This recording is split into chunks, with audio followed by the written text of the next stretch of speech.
Assalamualaikum warahmatullahi wabarakatuh. Perkenalkan, kami dari kelompok 2 yang terdiri dari 6 anggota, yaitu saya sendiri Nadia Titania Audelia Putri, lalu ada Putri Martina Anggraini, lalu ada Indah Mayasari, lalu ada Ajahra Salsabila, Aden Berlian, dan Ferdian Saputra.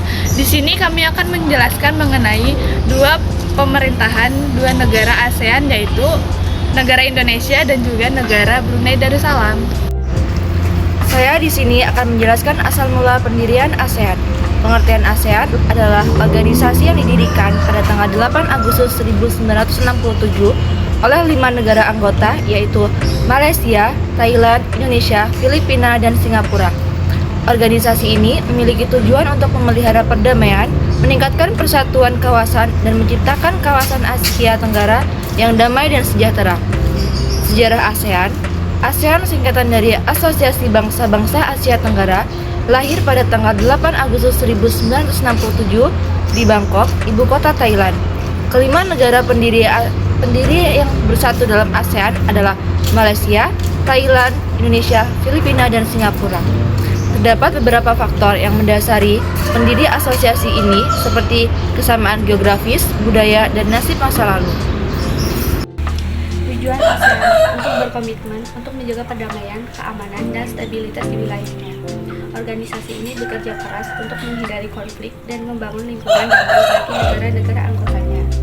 Bertujuan untuk memperkuat persatuan di kawasan Asia Tenggara melalui kerjasama dalam bidang politik, ekonomi, sosial, dan budaya. Ini dilakukan untuk memajukan kesejahteraan masyarakat di wilayah ini. Merupakan negara ASEAN dengan bentuk pemerintahan republik sejak merdeka menjadi Negara Kesatuan Republik Indonesia pada 17 Agustus 1945. Bentuk pemerintahan republik ini berdasarkan konstitusi yang sah, yaitu Undang-Undang Dasar Negara Republik Indonesia tahun 1945. Pimpinan tertinggi adalah Presiden. Saat ini pemilihan presiden dilakukan melalui penyelenggaraan pemilihan umum sesuai asas demokrasi. Indonesia sudah memiliki 7 presiden sejak merdeka dan berbentuk republik. Sebelum merdeka dan memiliki pemerintahan republik, ada banyak kerajaan di Indonesia, seperti kerajaan bercorak Buddha, Hindu, sampai Islam. Namun, tidak ada satu kerajaan yang benar-benar menguasai Indonesia secara menyeluruh dan satu kesatuan. Masing-masing memiliki wilayah kekuasaan sendiri. Negara ASEAN yang berbentuk kerajaan selanjutnya adalah Brunei Darussalam. Negara termuda di kawasan Asia Tenggara ini menganut sistem kesatuan Islam absolut monarki konstitusional. Hari ini membuat Brunei dipimpin oleh seorang sultan yang mempunyai fungsi kepala negara sekaligus kepala pemerintahan. Dalam tugasnya, sultan dibantu oleh Dewan Penasihat Kesultanan dan beberapa materi. Sultan juga mendapat nasihat dari beberapa majelis. Brunei tidak punya dewan legislatif atau dewan perwakilan rakyat, seperti halnya di Indonesia. Hal ini membuat negara tersebut menjadi salah satu negara paling stabil dari segi politik karena segala hal diputuskan oleh sultan.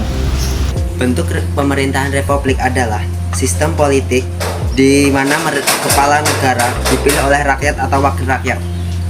Yang mereka pilih ini berbeda dengan bentuk monarki, di mana kepala negara adalah seorang raja atau ratu yang mewarisi jabatan tersebut.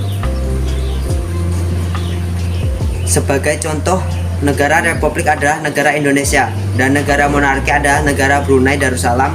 Sekian penjelasan dari saya, dari kelompok kami. Wassalamualaikum warahmatullahi wabarakatuh.